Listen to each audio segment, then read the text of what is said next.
Nasunog ang isang paupahang bahay na may 2 palapag sa Makati City. Hinihinalang nagsimula ang sunog sa problema sa kuryente sa kisame ng bahay. Makibalita tayo kay Dante Perelio.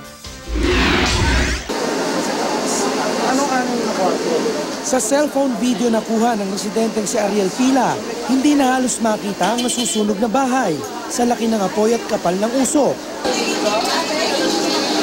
Sa isa pang cellphone video, nakuha naman ng residente rin si Aleli Adriano. Makikita ang pagdating ng truck ng bumbero at pag-apula sa nagngangalit na apoy. Bigla na lang may umusok na makapal. Tapos sumunod na yung apoy, malaking apoy na ano. Saglit lang, kumalat na kagad. Bandang alas 10 kagabi nang sumiklab ang sunog sa 2 palapag na paupahang bahay sa may kanto ng Casino at Fillmore Street sa Barangay Palanan, Makati City.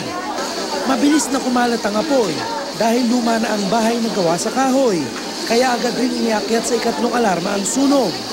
Pero sa loob lamang ng halos kalahating oras, naapula agad ang sunog. Nasa 100,000 pesos ang halaga ng pinsala. Wala namang naiulat na nasugatan. Ang first impulse ko, fire extinguisher.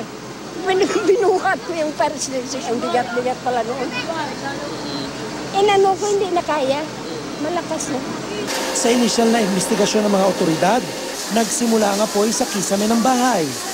Posibleng problema sa kuryente ang sanhi ng sunog. Dapat po yung electrical wirings natin, lalo na pag luma yung bahay natin, meron niyang lifespan.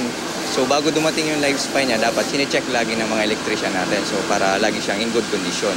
So maiwasan po natin yung sunog. Dante Perelio, GMA News.